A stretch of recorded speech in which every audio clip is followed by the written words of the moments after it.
So hello guys, last lecture में हमने देख लिया था बायोकेमिस्ट्री का थोड़ा सा इंट्रोडक्शन। अब इस लेक्चर में जो हम डिस्कस करने वाले हैं वो है वाटर। वाटर जो है लिविंग ऑर्गेनिजम्स का 70% ऑफ द वेट फॉर्म करता है। मतलब कि लिविंग ऑर्गेनिज्म में जो 70% जो वेट है उसका 70% पार्ट जो है वाटर की वजह से होता है। और अगर इवोल्यूशनरी पॉइंट ऑफ व्यू से अगर देखा जाए तो फर्स्ट लिविंग ऑर्गेनिज्म जो अर्थ में फॉर्म हुआ था वो एक्वस मीडियम में ही फॉर्म हुआ था, that is water based medium. So इस चीज़ से हम अंदाज़ा लगा ही सकते हैं कि वाटर का कितना इम्पोर्टेंट रोल है हमारे बॉडी में। ओके, सो हम इस लेक्चर में डिस्कस करने वाले हैं वाटर के physical properties and chemical properties. Okay, तो पहले आ जाता है हमारा फिजिकल प्रॉपर्टीज ऑफ वाटर। तो टिपिकल वाटर मॉलिक्यूल का अगर हम स्ट्रक्चर देखेंगे तो उसमें ऑक्सीजन प्रेजेंट होता है जो कि कोवैलेंटली बॉन्डेड होता है दो हाइड्रोजन एटम से। इस स्ट्रक्चर में जो बॉन्ड एंगल होता है वो होता है 104.5 डिग्री। ओके, इसके अलावा ऑक्सीजन के पास 2 लोन पेयर्स ऑफ इलेक्ट्रॉन भी होते हैं। ठीक, अब इसमें ऑक्सीजन जो है वो हाईली इलेक्ट्रोनेगेटिव एटम है। ये क्या करता है, ये जो इलेक्ट्रॉन जो शेयर हो रहा है ऑक्सीजन और हाइड्रोजन के बीच जो शेयर हो रहा है इलेक्ट्रॉन, इसका मोस्ट ऑफ द पार्ट जो है ऑक्सीजन अपने तरफ अट्रैक्ट कर लेता है दोनों साइड से। तो एज अ रिजल्ट क्या होता है, इस होल मॉलिक्यूल में ये जो हाइड्रोजन है इसमें थोड़ा सा पार्शियल पॉजिटिव चार्ज आ जाता है। ठीक है, दोनों हाइड्रोजन में, और ऑक्सीजन में आ जाता है पार्शियल नेगेटिव चार्ज। अब इसकी वजह से क्या होता है, इस मॉलिक्यूल में डाइपोल फॉर्म होता है। डाइपोल क्या होता है, अगर किसी मॉलिक्यूल में एक एंड में पॉजिटिव चार्ज प्रेजेंट है और दूसरे एंड में अगर नेगेटिव चार्ज प्रेजेंट है तो इसको हम लोग डाइपोल नेचर बोलते हैं। तो यहाँ पे ऑक्सीजन के वजह से वाटर मॉलिक्यूल में जो है डाइपोल फॉर्म हो जाता है। ठीक है, अब इस डाइपोल के कारण क्या फॉर्म होता है, ये डाइपोल जो है ये हेल्प करता है वाटर को हाइड्रोजन बॉन्ड बनाने में। कैसे, अब देखते हैं। जैसे कि यहाँ पे हमारा प्रेजेंट है एक वाटर मॉलिक्यूल, यहाँ पे है थोड़ा सा पार्शियल पॉजिटिव चार्ज। ओके, यहाँ पे partial negative charge, partial positive charge. अब वाटर में बहुत सारे वाटर मॉलिक्यूल्स प्रेजेंट हैं, तो अगर इसके विसिनिटी में एक और वाटर मॉलिक्यूल है, ठीक, इसका ऑक्सीजन में है पार्शियल नेगेटिव चार्ज। ठीक, अब इस मॉलिक्यूल का हाइड्रोजन एटम जो है वो दूसरे मॉलिक्यूल के ऑक्सीजन एटम से अट्रैक्ट होगा और इसकी वजह से एक बॉन्ड फॉर्मेशन होगा जो कि है हमारा हाइड्रोजन बॉन्ड। तो इस हाइड्रोजन बॉन्ड की वजह से H2O मॉलिक्यूल्स आपस में बाउंडेड फॉर्म में रहते हैं। ओके, और ये बॉन्ड इतना स्ट्रॉन्ग होता है जिसकी वजह से वाटर का हाई बॉइलिंग पॉइंट होता है, हाई मेल्टिंग पॉइंट होता है। Okay, as compared to most of the other solvents. ठीक, तो ये जो हाई मेल्टिंग और बॉइलिंग पॉइंट है इसकी वजह से वाटर जो है वेरी गुड केमिकल सॉल्वेंट है, क्योंकि इसको इजीली बॉयल या मेल्ट नहीं कर सकते। ओके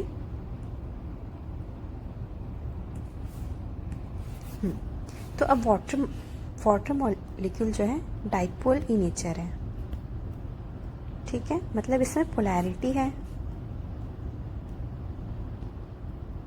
ठीक, तो जो पोलर मॉलिक्यूल्स होते हैं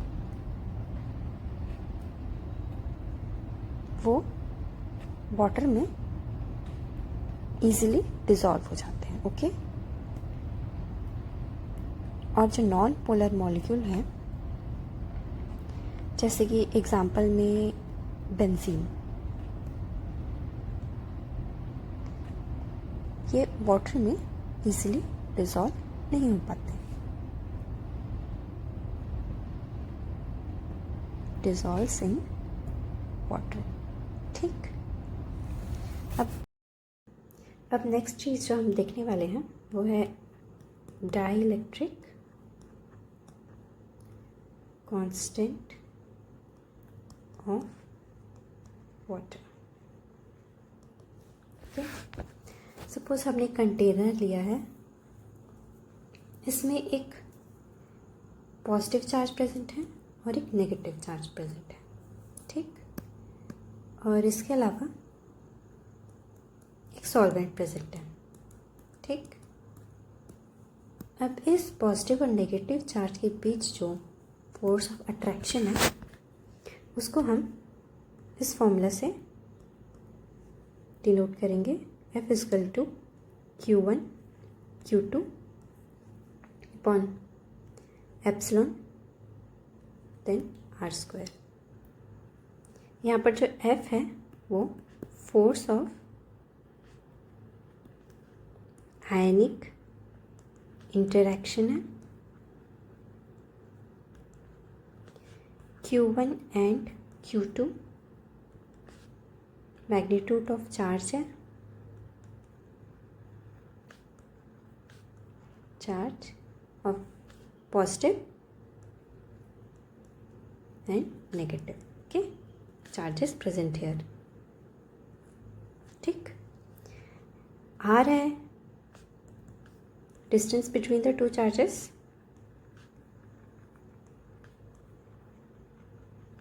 और एप्सिलॉन जो है ये यहाँ पे है डाइइलेक्ट्रिक कांस्टेंट।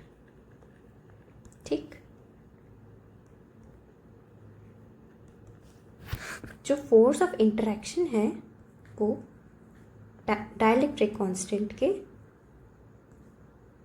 इन्वर्सली प्रोपोर्शनल होता है। ये डाइइलेक्ट्रिक कांस्टेंट जो है डिपेंड करता है ऑन द सॉल्वेंट। तो जिस सॉल्वेंट का अगर डाइइलेक्ट्रिक कांस्टेंट बहुत ज़्यादा है तो उस सॉल्वेंट में इन चार्जेस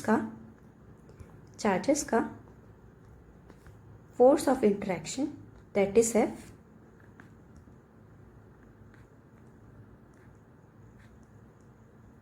कम हो जाएगा, क्योंकि दोनों इन्वर्सली प्रोपोर्शनल है। जब हम वाटर को क्योंकि दोनों इन्वर्सली प्रोपोर्शनल है, जब हम वाटर का बात कर रहे थे तो वाटर का डाइइलेक्ट्रिक कांस्टेंट जो है वो 78.5 होता है। ठीक, और अगर हम लोग कोई नॉन पोलर सॉल्वेंट जैसे कि अगर हम लोग बेंजीन का बात करें तो इसका डाइइलेक्ट्रिक कांस्टेंट होता है अराउंड 4.6। तो आप देख सकते हैं कि वाटर का डाइइलेक्ट्रिक कांस्टेंट बहुत ही ज़्यादा है। ठीक, और ये लो है। तो वाटर में अगर कोई आयंस जाएंगे जैसे NaCl, ठीक, ये सॉल्ट है, ये वाटर में जाके दोनों ब्रेक हो जाएंगे, इनका आयनिक इंटरेक्शन बहुत ही कम होगा। क्यों? क्योंकि वाटर का डाइइलेक्ट्रिक कांस्टेंट बहुत ज़्यादा है, तो उसकी वजह से इनका फोर्स ऑफ इंटरेक्शन काफ़ी कम हो जाता है, जिसकी वजह से जो आयंस हैं जैसे कि ये सॉल्ट है NaCl, ये वाटर में इजीली डिसॉल्व हो जाता है। ठीक, और अगर पोलर का बात करेंगे तो इसमें इसका डाइलेक्ट्रिक कांस्टेंट बहुत ही कम है, तो आयंस के बीच का फोर्स ऑफ इंटरेक्शन बहुत हाई होगा। तो ये आयंस जो है इसमें इस सॉल्वेंट में इजीली डिसॉल्व नहीं हो पाएंगे। ठीक, ये था डाइलेक्ट्रिक कांस्टेंट का कॉन्सेप्ट। ठीक, वाटर का डाइलेक्ट्रिक कांस्टेंट बहुत हाई होता है, जिसकी वजह से आयंस इसमें इजीली डिसॉल्व कर जाते हैं। ठीक है, हम कुछ एक दो टर्म्स के बारे में देख लेते हैं। जैसे कि एक है हमारा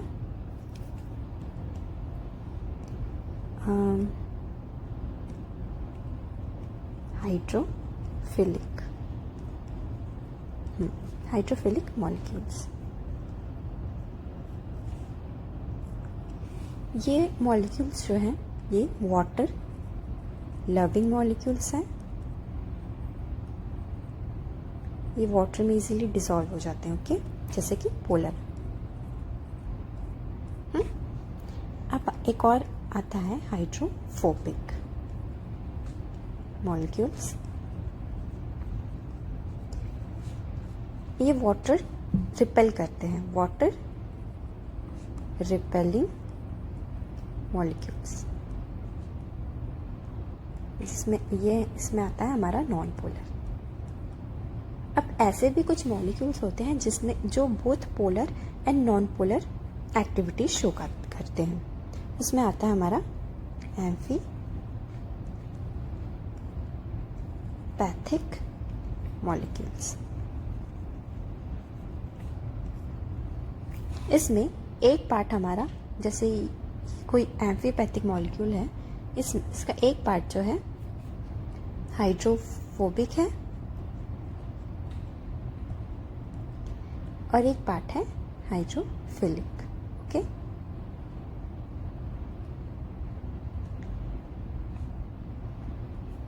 तो ऐसे मॉलिक्यूल्स को हम बोलते हैं एम्फीपैथिक मॉलिक्यूल। ठीक, तो हमने आज फिजिकल प्रॉपर्टीज में क्या क्या देखा? हमने पढ़ा वाटर का स्ट्रक्चर, ये भी देखा कि वाटर डाइपोल नेचर का होता है और इसमें हाइड्रोजन बॉन्ड कैसे फॉर्म करते हैं। ठीक, इसका बॉइलिंग एंड मेल्टिंग पॉइंट बहुत ज़्यादा होता है और इसका डाइलेक्ट्रिक कांस्टेंट भी बहुत ज़्यादा होता है। ठीक है, तो ये हमने देख लिया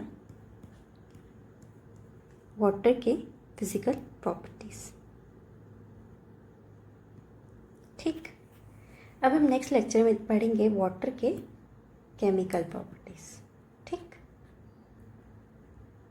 प्रॉपर्टीज ऑफ वाटर।